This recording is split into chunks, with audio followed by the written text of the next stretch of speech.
जय हिंद बच्चों। चलो हम अपने सेक्शन बी की पढ़ाई शुरू करें। हम जो सिंपल पेपर सॉल्व कर रहे हैं उसका ये 11th क्वेश्चन है। 11th क्वेश्चन में देखो क्या कह रहे हैं। Angle ADC is 130 degree, chord BC equals to chord BE। ये कॉर्ड BC और BE ये दोनों कॉर्ड इक्वल हैं।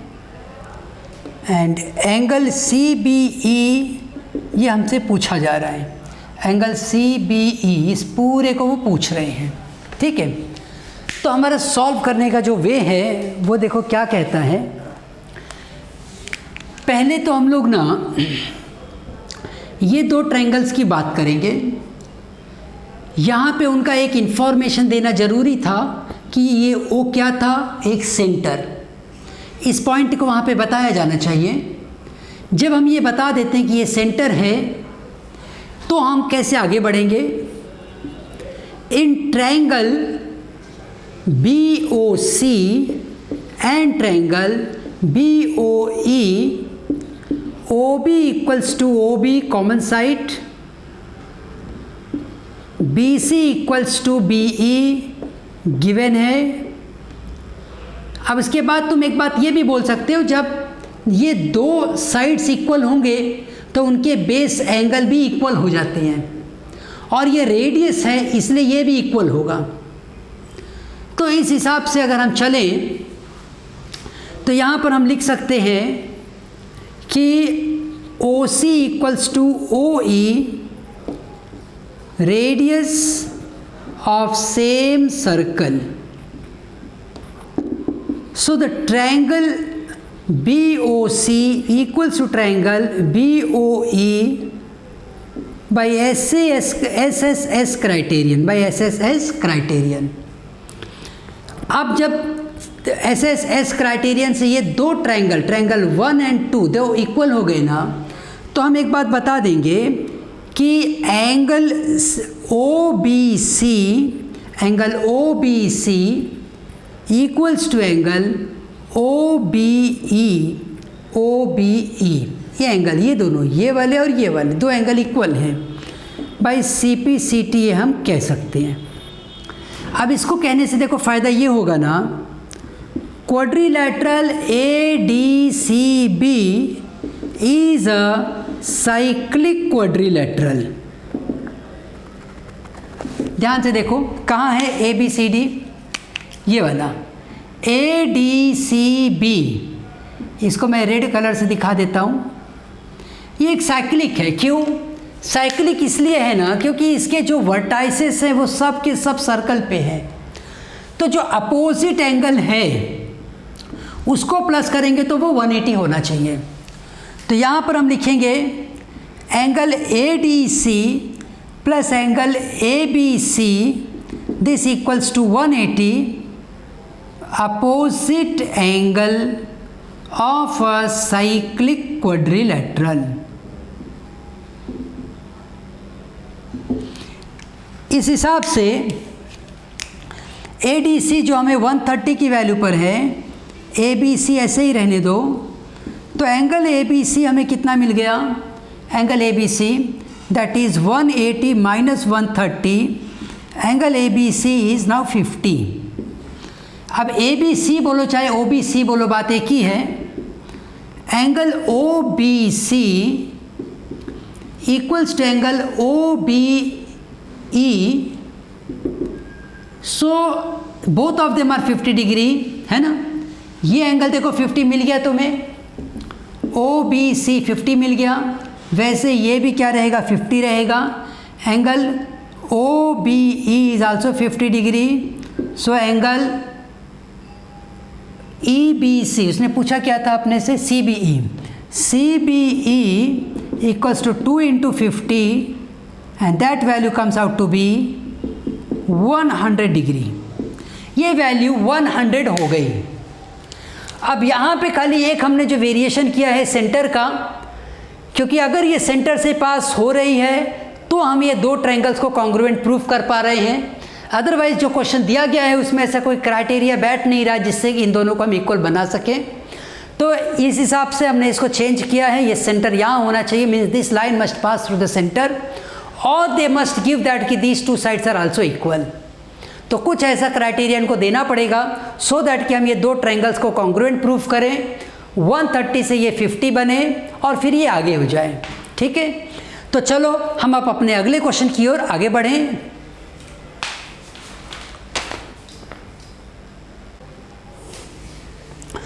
देखो ये हमारा 12th क्वेश्चन है। 12th क्वेश्चन क्या कह रहा है, in the given figure triangle ABC is an equilateral triangle. ये ट्रायंगल ABC क्या है, एक इक्विलैटरल ट्रायंगल है ABC, ठीक है ना, इक्विलैटरल। अब ये इक्विलैटरल ट्रायंगल क्या होता है, all sides are equal, every angle is of 60 degree, all sides are equal and every angle is of 60 degree. तो हर एक एंगल यहाँ पे क्या है, 60 डिग्री का है। अब पूछ रहे हैं हमसे find angle BDC and BEC, यहाँ पे क्वेश्चन मार्क है। तो ऑफ कोर्स ये थियरी, ये MCQ नहीं है, इसलिए स्टेप्स लिखनी पड़ेंगी। हम यहाँ पे देख सकते हैं कि ये BC के एक ही सेगमेंट में है दोनों एंगल, ये और ये। तो ये अगर 60 है तो ये भी कितना हो जाएगा, 60। और उसके बाद ये एक साइक्लिक क्वाड्रिलेटरल है ये वाला, तो अगर ये 60 है तो ये ज़रूर 120 रहेगा, साइक्लिक क्वाड्रिलेटरल है। लेकिन क्या है कि तुम्हें स्टेप्स लिखनी पड़ेंगी। तुम्हें लिखना है कि angle BAC equals to 60 degree as triangle ABC is equilateral triangle. और ये हमें कैसे पता चला है, ये गिवन है। तो फिर angle BAC equals to angle BDC, angles subtended in same arc BAC, एक BAC आर्क में ये क्या है, सबटेंडेड है दोनों। So angle BDC is also 60 degree. अब इसके बाद ना हम क्वाड्रिलेटरल की बात करेंगे, थोड़ा इसको एडजस्ट करेंगे। अब हम क्वाड्रिलेटरल की बात करते हैं। कौन सा क्वाड्रिलेटरल, BACE लिखेंगे। इन क्वाड्रिलेटरल ऐसा लिखते हैं, quadrilateral BACE is a cyclic quadrilateral. So angle BAC plus angle BEC equals to 180। क्या reason, opposite sides of a cyclic quadrilateral. जो अपोजिट साइड होते हैं उनको मिलाएंगे तो कितना बनना चाहिए, 180। तो BAC कितना है, 60, BEC हमें पता नहीं है, वो तो 120 मैंने लिख दिया है। BEC की वैल्यू हो जाएगी 180 माइनस 60, BEC का आंसर आ गया 120। ठीक, और ये वाला आंसर कितना आया था, 6। जो तुम्हारा आंसर है उसको ब्रैकेट में लिख दिया करो, टीचर्स को चेक करने में आसानी होगी, तो तुम्हें मार्क्स भी थोड़ा ज़्यादा मिलेंगे। अब आगे बढ़ेंगे हम अपने 13th क्वेश्चन की ओर। तो बच्चों ये है हमारे पास हमारा 13th क्वेश्चन। देखो 13th क्वेश्चन क्या कह रहा है, in the given figure ABCE is a cyclic quadrilateral. ठीक है, मैं इसको रेड कलर से दिखा दूं तो क्लियर होगा। यहाँ से नोटिस करो, ABCE, this is the cyclic quadrilateral. अब ये जब साइक्लिक क्वाड्रिलेटरल है तो जो अपोजिट एंगल है तुम उनको प्लस करोगे तो कितना होना चाहिए, 180। तो ये 110 है तो सीधी बात है ये 70 रहेगा। ये जब तुम्हें 70 मिल गया तो ये वाला एंगल भी वही मिलेगा, because angle subtended in the same segment of the circle. तो ये तो शुरू होते ही ख़त्म हो गया खेल, ABC भी पता चल गया, ADC भी पता चल गया। डिटेल में हमें लिखना पड़ेगा, स्टेप्स बताने पड़ेंगे। गिवन में लिख देते हैं quadrilateral ABCE is a cyclic quadrilateral.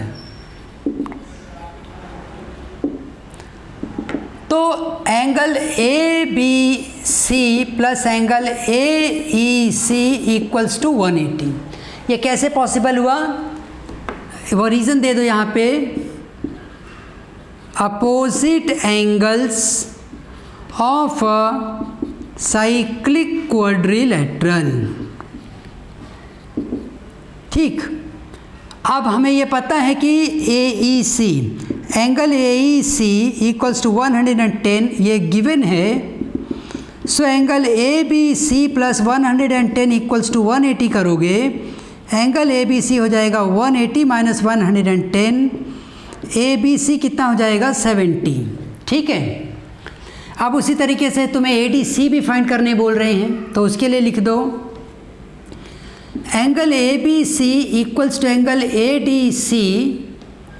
So angle ADC equals to 70, और यहाँ रीज़न दे दो angles subtended in same arc. कौन सा आर्क था, AC बोलो चाहे ADC बोलो, आर्क ADC बोलोगे ना तो ये पूरी लोकेशन समझ में आ जाएगी। ADC यहाँ से शुरू होके यहाँ तक का आर्क है, वही इसके लिए भी एंगल है, वही इसके लिए भी एंगल है, और इसलिए दोनों क्या हैं 70।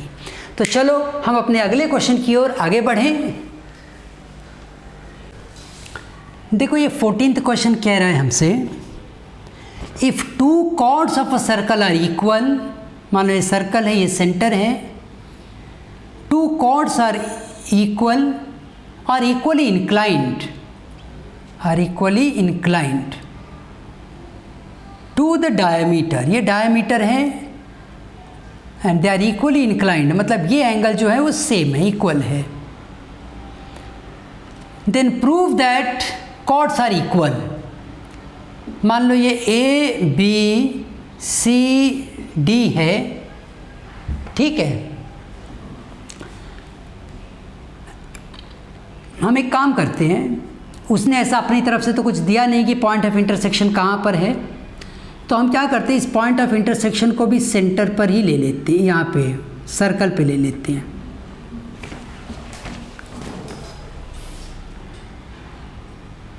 तो हमें आसानी हो जाएगी। उसने कुछ बताया नहीं अपनी तरफ से, खाली कहा है कि पॉइंट ऑफ इंटरसेक्शन से पास हो रही है, ठीक है। तो हमारा यहाँ पे हो गया पॉइंट ऑफ इंटरसेक्शन, ठीक है ना, काम थोड़ा आसान हो गया। अब ये AB है, AC है, ये दो कॉर्ड हो गए, ये सेंटर है। हम कंस्ट्रक्शन में लिख देते हैं कि यहाँ से तुम ना एक परपेंडिकुलर ड्रॉप कर दो, यहाँ से भी परपेंडिकुलर ड्रॉप कर दो। इसको हो गया है M, यहाँ पे P। अब गिवन पार्ट देखो हमारे क्या है कि this angle OAB equals to angle OAC। ये दोनों एंगल क्या हैं, इक्वल है, ऐसा दिया है। क्वेश्चन हमसे कह रहा है two chords of a circle are equally inclined, एक जैसे एक ही लेवल पे झुके हुए हैं, तो ये दोनों एंगल इक्वल हैं, angle 1 and angle 2 are equal to the diameter through their point of intersection. Diameter से को ये दोनों बराबर झुके हुए हैं, तो ये दोनों एंगल इक्वल हो गए। Prove that the chords are equal. To prove में क्या है हमारे लिए, AB equals to AC, AB equals to AC, ऐसा हमें यहाँ पे प्रूफ करना है, ठीक है ना। तो इस पॉइंट को तुम याद रखो। हम यहाँ पे कंस्ट्रक्शन लिख रहे हैं, draw perpendicular from centre O to chord AB at M and to at point P to the chord AC। अब हमने जो दो परपेंडिकुलर ड्रॉप किए हैं उससे देखो हमें क्या बेनिफिट होगा। Already they have given that these two angles are equal, ये दोनों एंगल क्या हैं, इक्वल हैं। ये 90 डिग्री है, ठीक है। ये साइड यहाँ पे देखो कंस्ट्रक्शन में हमने लिख दिया, तो अब ट्रायंगल में बात करते हैं। In triangle OMA and triangle OPA, angle OMA equals to angle OPA each 90 degree. ये एंगल ऑलरेडी दिया है हमें।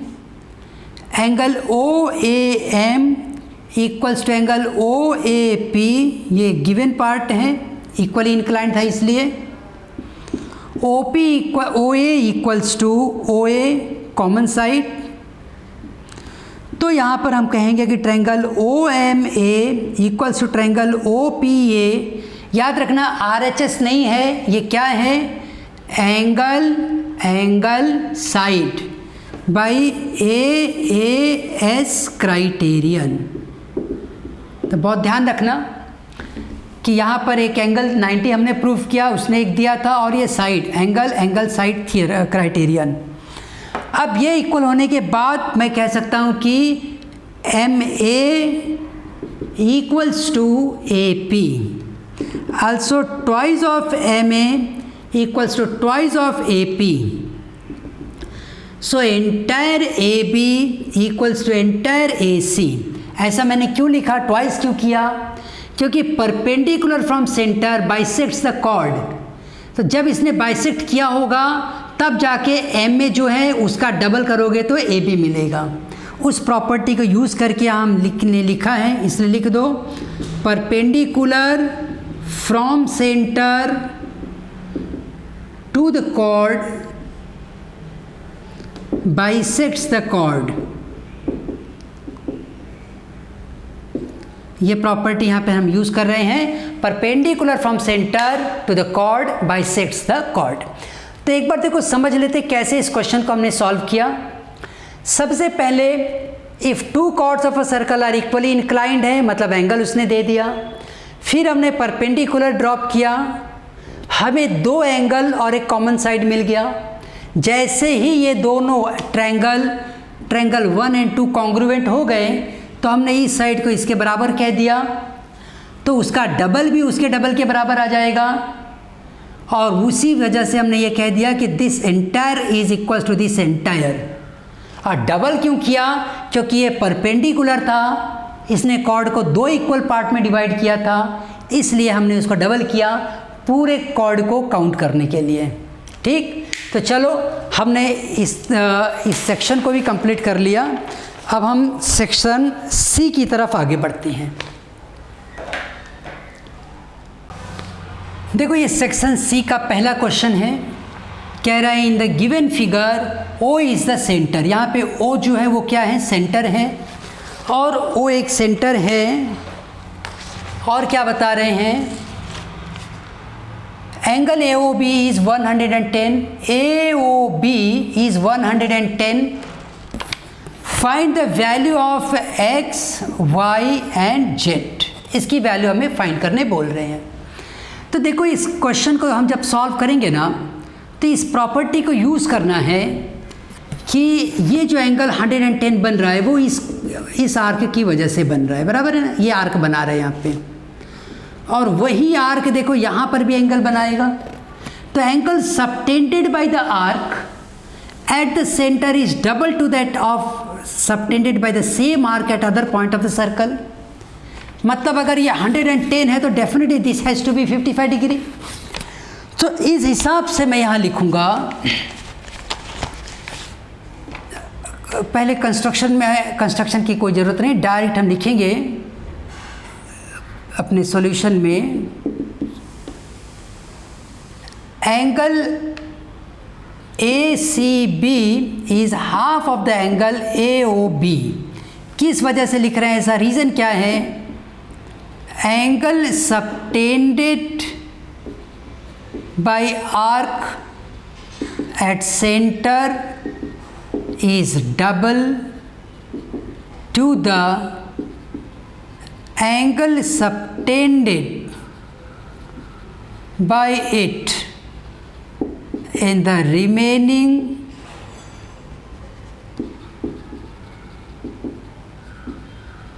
part of the circle। ये पूरा हमने एक्सप्लेनेशन दे दिया कि हम क्यों यहाँ पर ऐसा लिख रहे हैं। तो एंगल ए सी बी जो हो जाएगा वो होगा 110 का half, that is 55 degree. Angle A C B is 55, that is Y is 55। ठीक, अब आगे आ जाओ। ये जो सेंटर हमें दिया गया है ओ, उससे जो लाइन पास होती है उसे क्या कहते हैं? डायमीटर। ठीक, अब ये डायमीटर अगर है तो angle subtended by semi circle will be of 90 degree. इस प्रॉपर्टी को यूज़ करेंगे, यहाँ पे लिखेंगे angle B C D equals to 90 degree, angle subtended in semi circle is right angle. बाकी सब उन्होंने बोला हुआ है तो तुम्हें बताने की अलग से ज़रूरत नहीं है। सेंटर है, डायमीटर है, सब बोला है उन्होंने। अब angle B C A plus angle B C A plus angle A C D plus angle A C D equals to angle B C D. तो बी सी ए जो था हमारे पास 55 था, ए सी डी हमें पता नहीं था, बी सी डी हमें पता चल गया है 90 डिग्री। ए सी डी अब हो जाएगा 90 माइनस 55, ए सी डी की वैल्यू हो गई 45। ठीक है ना, सिंप्लीफाई कर लिए, 45 मिल गया। अब ना हमें ये वाली वैल्यू फाइंड आउट करनी है जेड की। ध्यान से देखो, तुम्हें यहाँ पे जो ये वाला क्वाड्रिलेटरल दिख रहा है, देखो मैं रेड कलर से दिखा रहा हूँ, ये क्या है? बोले ये क्वाड्रिलेटरल क्या है? साइक्लिक है ना। सारे वर्टाइसेस जब सर्कल पे रहेंगे तो हम साइक्लिक कहते हैं। ये एंगल यहाँ 55 है तो ये एंगल 180 होने के लिए कितना होना चाहिए वो हम लिखेंगे। इसको मैं यहाँ पे जगह है, दिखेगा नहीं दिखेगा, ये मैं मिटा के यहाँ पे सॉल्व करता हूँ। देखो, quadrilateral ACBE is a cyclic quadrilateral. So angle ACB plus angle AEB this equals to 180. ACB की वैल्यू कितनी है? 55। AEB की वैल्यू हमें नहीं पता है, Z है वो 180। Z equals to 180 minus 55, Z equals to 125, बराबर है। ठीक, सो Z की आंसर वैल्यू कितनी मिल गई? 125 डिग्री। तो ये वैल्यू हमें मिली 125 डिग्री। ठीक है ना। तो यहाँ पे हमने इस क्वेश्चन को कंप्लीट किया, 15th क्वेश्चन। चलो अब हम आगे बढ़ें।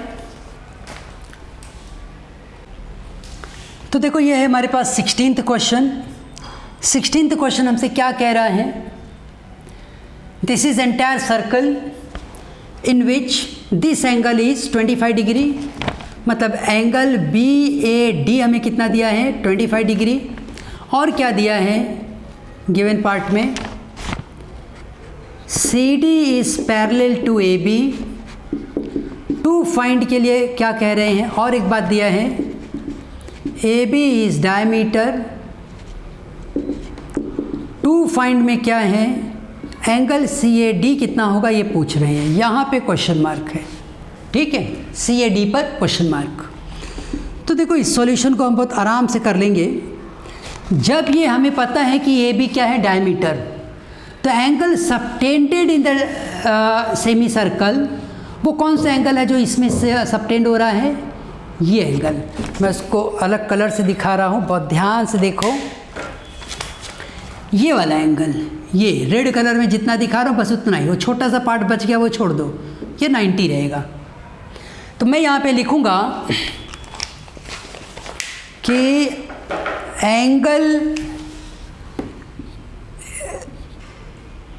ए D B equals to 90 degree, reason दे दो, angle subtended in semi circle is right angle,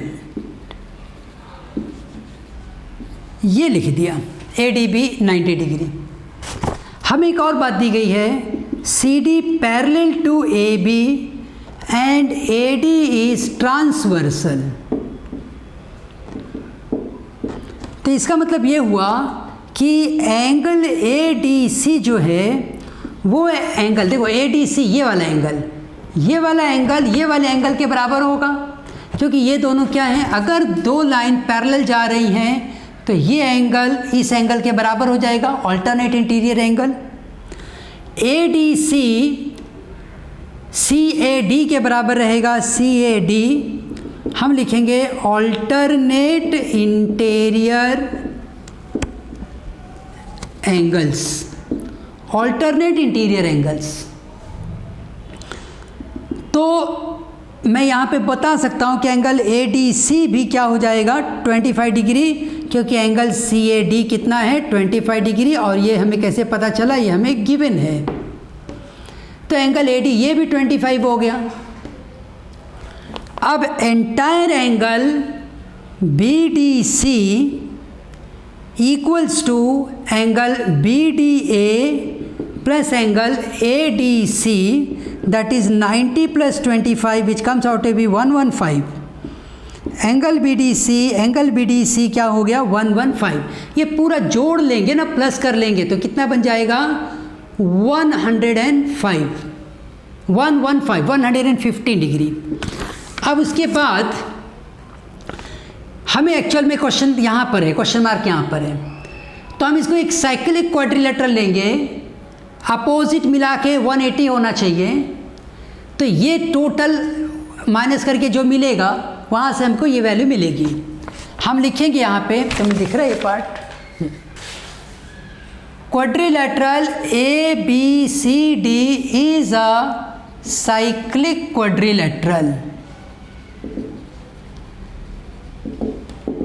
so angle B D C plus angle C A B equals to 180। खाली लिख दो opposite angles of cyclic quadrilateral. B D C मुझे मिला था 115, सी A B हमें नहीं पता है, सी ए बी हो जाएगा 180 माइनस 115, सी ए बी हो जाएगा 65, ठीक है ना 5। देखो एंगल सी ए बी जो है, सी ए बी ये दो छोटे छोटे एंगल्स को मिला के बनाए, angle B A D plus angle C A D. C A B 65 मिल गया, बी ए डी 25 मिल गया, सी ए डी हमें पता करना है। एंगल सी ए डी हो जाएगा 65 minus 25, angle C A D आ गया 40। ये वैल्यू आई इस एंगल की विच इज़ 40 डिग्री। ठीक, तो देखो हमने कैसे इसको सॉल्व किया। पहले हमने राइट एंगल इसको प्रूफ कर दिया, angle subtended in the semi circle, ये 90 मिला, फिर इन दोनों को प्लस करके हमें ये एंगल मिल गया, फिर साइक्लिक क्वाड्रिलेटरल की प्रॉपर्टी यूज़ किया और हमें ये मिला। तो चलो अब हम अपने अगले क्वेश्चन की ओर आगे बढ़ें, दैट इज़ 17th क्वेश्चन।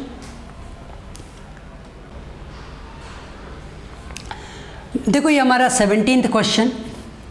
इस क्वेश्चन में क्या कह रहे हैं हमसे, कॉर्ड ए बी है जिस पे हमने एक सेंटर से परपेंडिकुलर ड्रॉप किया है, जिसके डिस्टेंस बता रहे हैं दैट इज़ 6 सेंटीमीटर। यहाँ पे हमें जो दिया गया है A B equals to 6 centimetre, जो ए बी की वैल्यू है वो कितना है 6 सेंटीमीटर, और सी डी की वैल्यू है वो कितना है 8 सेंटीमीटर। उसके बाद रेडियस की वैल्यू दिया गया है 5 centimetre, this is 5 unit, this is 5 unit. हमसे जो पूछ रहे हैं, जो क्वेश्चन मार्क है, question mark is on P Q. P Q कितना है, ठीक है। तो एक सिंपल सा क्वेश्चन है, पहले तो एक प्रॉपर्टी लिख दो, perpendicular from centre to the chord bisects the chord. Start में लिख दिए, अब ये तुम आगे प्रॉपर्टी यूज़ करो, सब जगह बोलने की ज़रूरत नहीं है। तो AP is half of AB, AP equals to 1/2 into 6 that is 3, AP value 3 हो गई। Also CQ is half of CD, so CQ is half of the 8, तो CQ भी 4 आ गया। अब ये वैल्यू मुझे 4 मिल गई है, ये 5 मिल गई। हम पाइथागोरस प्रॉपर्टी यूज़ करेंगे, ये 5 है, ये 4 है, तो ये 3 आएगा, और ये 3 मिला है, 5 3, तो ये क्या आएगा, 4 आएगा। और फिर हमसे डिस्टेंस पूछा था, PQ की वैल्यू पूछी थी, PQ को हम प्लस करके बता देंगे कि ये 7 है। तो हमें वो पाइथागोरस थ्योरम यहाँ पे यूज़ करना है। हम यहाँ पे लिखेंगे, ये दिख रहा है तुम्हें, हाँ, by in triangle OPA by Pythagoras theorem